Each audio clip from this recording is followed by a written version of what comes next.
দূরের এক গ্রামে এক ব্যক্তি বিনিময়ে কিছু না চেয়ে জমিদারকে সাহায্য করত।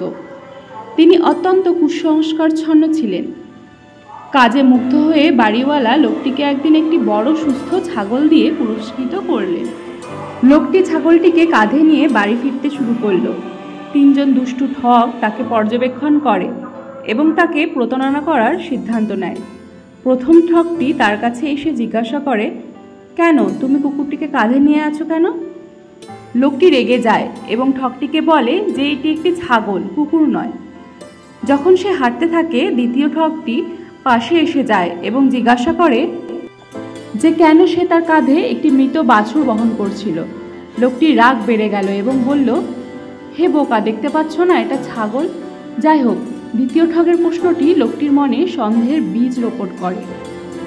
আরও কিছু দূর হাঁটার পর তৃতীয় ঠগটি লোকটির কাছে এসে ব্যঙ্গাত্মক সুরে জিজ্ঞাসা করে, কেন গাধা কাঁধে নিয়ে আছো? ছাগল আসলে ভূত ভেবে কুসংস্কারচ্ছন্ন লোক ভয় পেয়ে যায়। সে সেখানেই রেখে পালিয়ে যায়।